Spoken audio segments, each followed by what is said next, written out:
Switzerland's unconditional neutrality is a tragic denial of its true identity. It is as if an eagle lived amongst chickens instead of flying high above the surface of the earth as the king of the sky. In short, it is the attitude of a coward who thinks only about himself and has to be considered anti-democratic. This type of attitude is opposed to the values of freedom and independence which led to the birth of the Swiss Confederates, the founding fathers of Switzerland. It was their strong desire for freedom and independence which made the Swiss Confederates stand up and accomplish great things, even if all the odds were against them. In other words, it was in this spirit of freedom and independence that they defeated one of the biggest aristocratic powers of Europe, the House of Habsburg, to maintain the rights of self-governance. It was in this spirit of freedom and independence that they defeated Karl the Bold, who posed a threat to them and major powers of Europe. It was in this spirit of freedom and independence that they revolutionized military tactics by introducing long spears for infantry forces as the means to defeat heavy cavalry. It was in this spirit of freedom and independence that they invented a new weapon, the halberd, another highly efficient weapon for infantry forces of that time. It was in this spirit of freedom and independence that they gained the reputation of invincibility on the battlefield and were sought after by many different European powers as guards and soldiers. It was in this spirit of freedom and independence that they gave their lives to protect the Pope and the people of Rome when Rome got plundered in 1527. It was in this spirit of freedom and independence that they gave their lives to protect the threatened King of France in 1792, when a bloodthirsty mob stormed the palace. In short, out of their more than 700 years of existence, the Swiss Confederates fought for 500 years on European battlefields in the spirit of freedom and independence, and even today, Swiss soldiers, known as the Swiss Guard, still protect the Pope.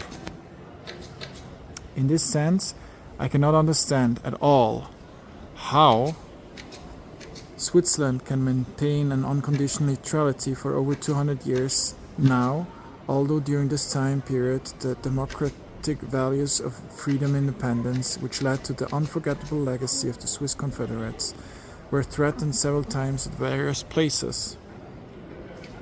Like, for example, during the Second World War. Yes, it is true that neutrality allowed Switzerland to take the place of a political mediator, to prosper economically and to enjoy stable peace, but for what price? During the past 200 years, dozens of millions of people have been tortured, raped and killed because their freedom and independence was taken from them. And what has Switzerland done to defend them? Nothing, absolutely nothing. They were just hiding behind the backs of others who were fighting the battle of freedom and independence. Never ever would the old Swiss Confederates have done this, but they would have joined the ranks of the fighters of freedom and independence and died alongside them. And now we are again facing a threat to the whole of the democratic world, Putin and his allies. And what is Switzerland doing to help defend the various sense of their own democracy, namely freedom and independence? Nothing. Sending humanitarian aid to Ukraine and joining in some symbolic economic sanctions against Russia will not win the war for the democratic world, but sending weapons and troops will. To see how Switzerland continues in this path of indifference and passivity while the whole democratic world suffers a major blow to its values of freedom and independence is an absolute disgrace to me as a Swiss citizen, to the legacy of the Swiss Confederates, and to the democratic world. In other words, by maintaining its neutrality in this current war, Switzerland acts anti-democratic and supports the enemies of freedom and independence. Maybe Switzerland should start shaking hands with Putin and his allies and join the ranks? As an active defender of freedom and independence, and as a proud descendant of the old Swiss Confederates who would fight like me, I demand from Switzerland an immediate change of attitude towards the rest of the democratic world and the war in Ukraine. Switzerland is the most democratic nation of the world and as such obliged to defend democracy against tyranny and oppression.